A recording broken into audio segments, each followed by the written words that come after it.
आज हम नया चैप्टर करने जा रहे हैं गुडविल, जो कि बहुत इंपॉर्टेंट चैप्टर है। ये चैप्टर नंबर 3 है ये केजरीवाल का। गुडविल बेसिकली होती क्या है? Reputation, brand value.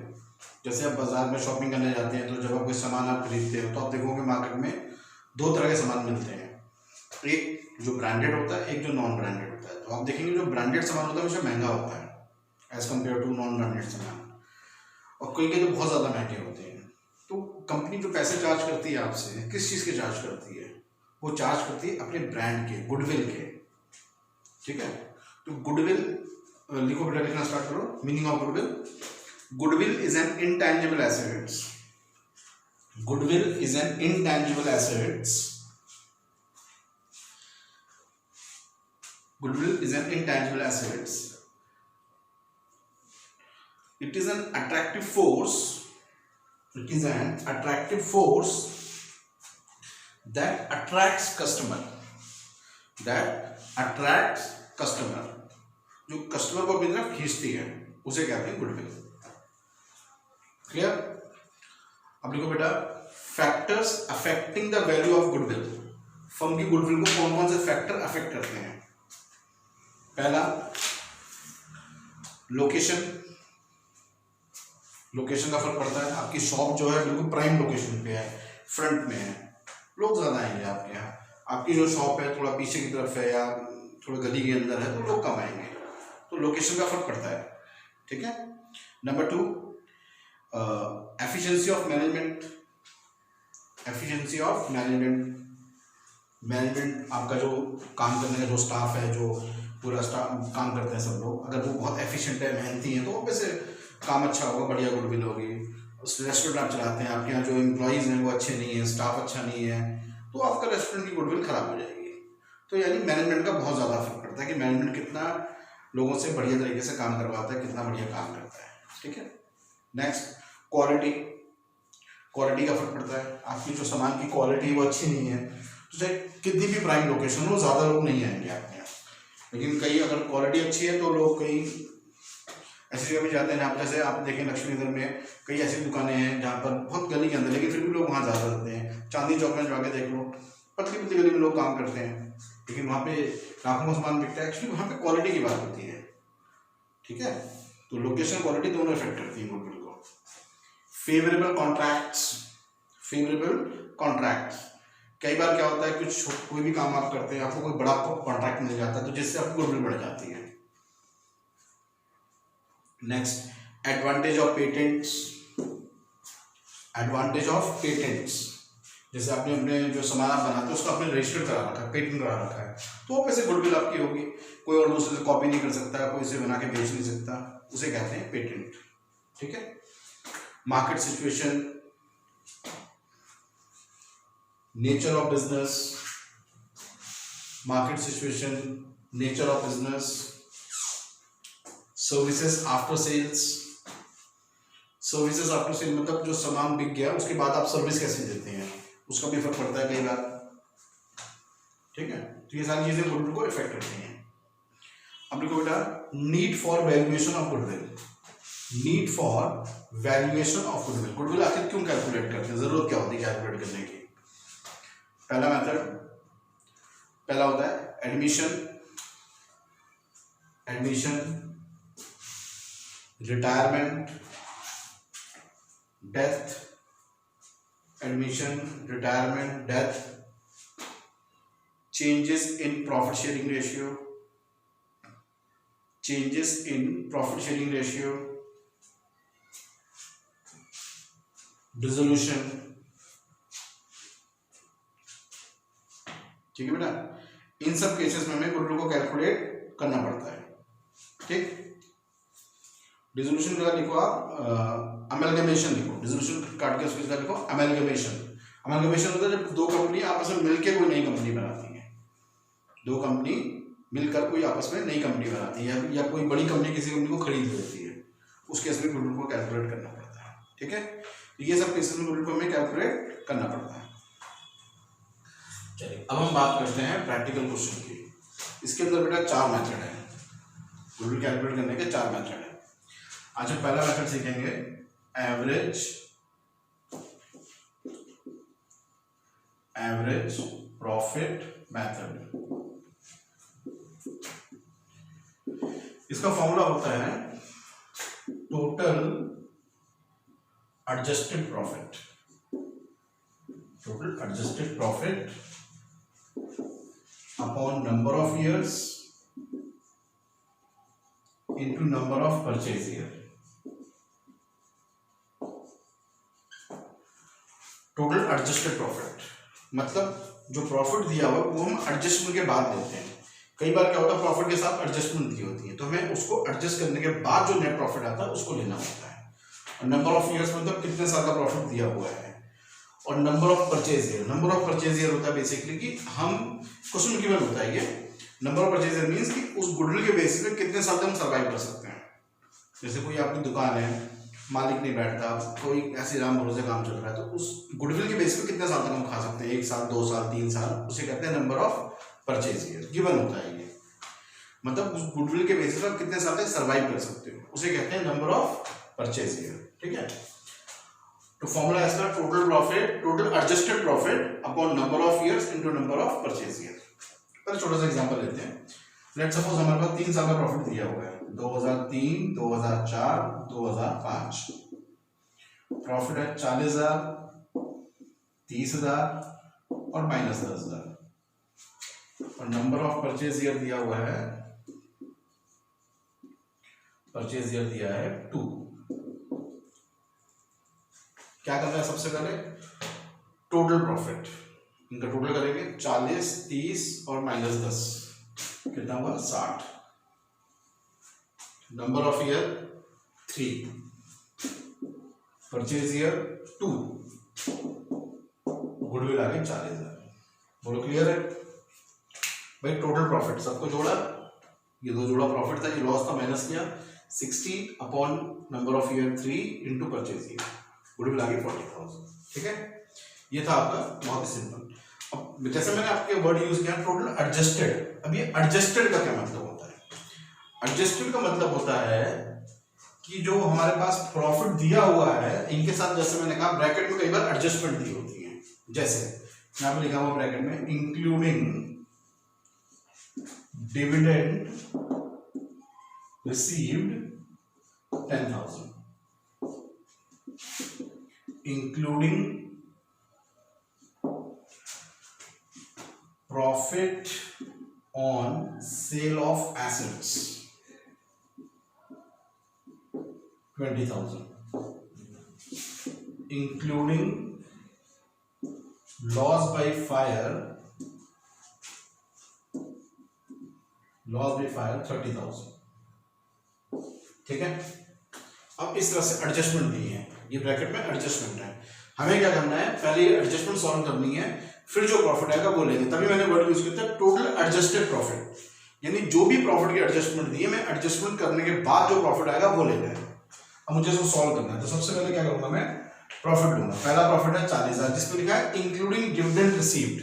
अब डिविडेंड रिसीव क्या होता है, डिविडेंड रिसीव यानी कि हमने किसी कंपनी के शेयर खरीद रखे हैं, उस पर हमें डिविडेंड मिला है, हमने किसी कंपनी में पैसे लगा रखे हैं, उस कंपनी से हमें डिविडेंड मिला है। तो dividend is a non business income. हम जब प्रॉफिट यहां पर लेते हैं, ध्यान रखिएगा, एडजस्टेड प्रॉफिट का मतलब एडजस्टेड बिजनेस रूटीन प्रॉफिट।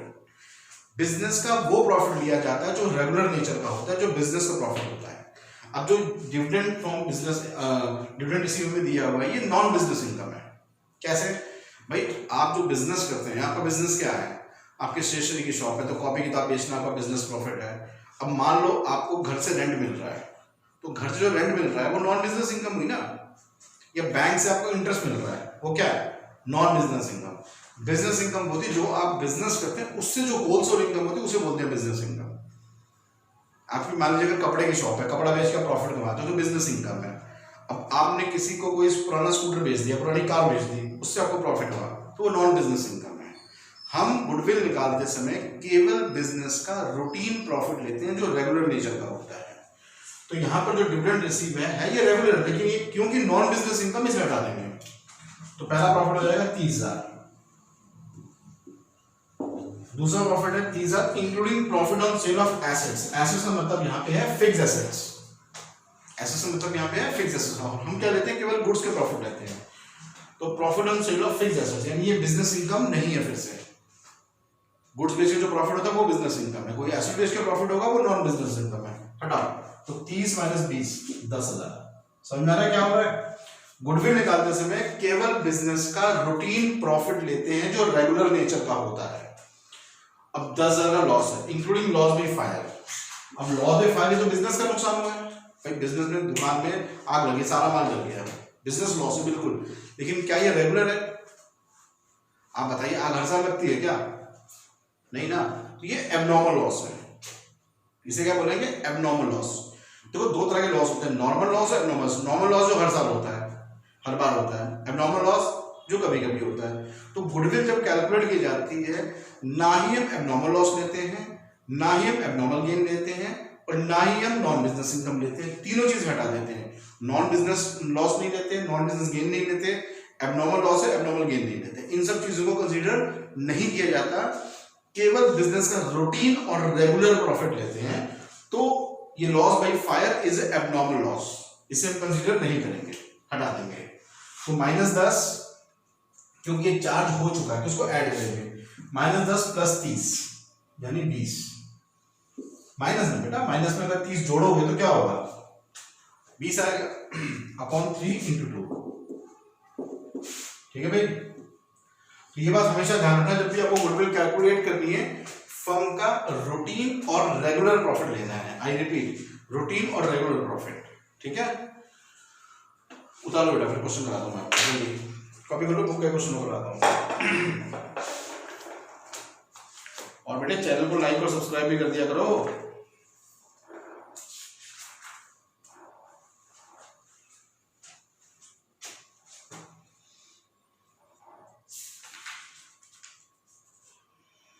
जल्दी कॉपी करो।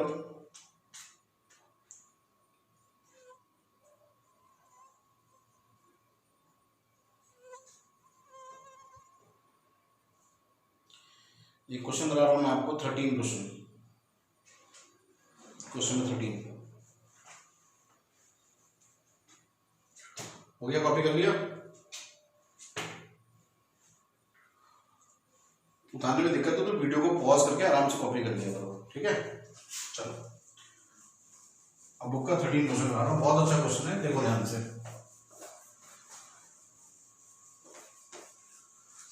हाँ जी, 13 क्वेश्चन। हमारे पास प्रॉफिट दे रखे हैं पिछले 5 साल के, इस तरह से बना लो, स्टेटमेंट आसान हो जाएगा तब ना। प्रॉफिट है हमारे पास 2016, 2017, 2018, 2019, 2020। पहले साल लॉस हुआ है, 90,000 का लॉस है प्रॉफिट। उसके अगले साल 1,60,000 का प्रॉफिट है। उसके बाद 1.5 लाख का प्रॉफिट है। उसके बाद 65,000 का प्रॉफिट है। फिर 1,77,000 का प्रॉफिट है। चलिए शुरू करते हैं। एडजस्टमेंट क्या क्या देखें। नंबर 1, ये ध्यान रखना सब 31 मार्च है, 31 मार्च। पहला पॉइंट है, the firm had gain profit 50,000 on sale of machine sold year consider the profit loss account. हमें 50,000 का गेन हुआ है सेल ऑफ मशीन पे। अब gain on sale of machine is a fix assets, again this is a non business income, हटा देंगे इसे हम। 50,000 रुपये गेन किस ईयर की बात है? 31 मार्च 17, यानी यहाँ पे होगा, लेस कर देंगे, less gain on sale of machine. ठीक है बेटा। फिर there is abnormal loss 20,000 incurred during the year 31 March 18। Abnormal loss हुआ है, एबनॉर्मल गेन माइनस किया था, एबनॉर्मल लॉस ऐड हो जाएगा। एबनॉर्मल लॉस किस ईयर की बात है? 2018। यहाँ पर कितने रुपए का है? 20,000 रुपये। ये बेटा ऐड हो जाएगा। आगे बढ़ो। Overhauling cost of second hand machine. Overhauling क्या होता है? जब हम कोई सेकंड हैंड मशीन लेते हैं, कोई सेकंड हैंड सामान लेते हैं, सबसे पहले जाके उसको ठीक करवाते हैं। मतलब जैसे आप सेकंड हैंड कार भी लोगे तो सबसे पहले मैकेनिक के पास ले जाकर उसे एकदम ठीक ठाक रहोगे, ओवरहॉलिंग। तो जो खर्चा होता है उसे बोलते हैं ओवरहॉलिंग। मतलब बिल्कुल एक डेंट पेंट कर देना, एकदम चकाचक बना देना, तो उस जो चकाचक के लिए जो खर्चा होता है उसे बोलते हैं ओवरहॉलिंग। ये कैपिटल नेचर का एक्सपेंडिचर होता है, ये हमारा कैपिटल नेचर का होता है। तो हमने ओवरहॉलिंग में 1 जुलाई 2018 में 1 लाख रुपए खर्च किए, रिपेयर कराया हमने, और फिर गलती से हमने प्रॉफिट लॉस में चार्ज कर दिया। अब ये जो खर्चा ये कैपिटल नेचर का है, तो प्रॉफिट लॉस में नहीं आना चाहिए था, गलती से हमने चार्ज कर लिया, तो इसको वापस ऐड करेंगे। Add overhauling of machine. किस ईयर की बात है, डेट चेक करो, 1 जुलाई 18। तो 1 जुलाई 18 जो है वो इस ईयर में आएगा। सोचो कैसे, अरे भाई 31 मार्च 18 के बाद आएगा, तो इधर ही आएगा 2019 में, क्योंकि मैंने कहा ना ऊपर सारा 31 मार्च है, तो 1 जुलाई 18 इस ईयर में आएगा। अब बोला उसमें 20% डेप्रिसिएशन होगा डिमिनिशिंग मेथड से, लेस डेप्रिसिएशन 20% डिमिनिशिंग, इसमें लगेगा 20% 9 महीने का 15,000 डिमिनिशिंग है ना, 20% 9 महीने का। अगली बार आएगा 17,000। 17 कैसे आया भाई, 1 लाख में 15,000 घटाओगे, जो 85,000 आया उसका लगाएंगे 20%, ठीक है। अब ले लो इसे, ये आ गया 90,000, ये 10, 70, 50, 60, सबको जोड़ो, सबको जोड़ो कितना हो रहा है, 10 plus 70, 50 plus 60, 5 lakh. 5 lakh divide by 5 into purchase year है हमारे पास 3, तो गुडविल आ गई 3 लाख। ठीक है बेटा, ये है आपका एवरेज प्रॉफिट मेथड। तो याद रखिएगा जब भी हम बात करते हैं प्रॉफिट की, यहाँ पर जो प्रॉफिट लेते हैं वो हमेशा एडजस्टेड लिया जाता है। तो यानी अगर प्रॉफिट के साथ ब्रैकेट में या कोई भी एडजस्टमेंट दी होंगी उस प्रॉफिट की, तो पहले हमें एडजस्टमेंट को करना है, देन टोटल करना है। क्लियर, चलो इसे कॉपी कर लो बेटा। अब 1 से लेके 13 तक खींच लो इसके सारे क्वेश्चन, 1 to 13, जो डाउट आए पूछो।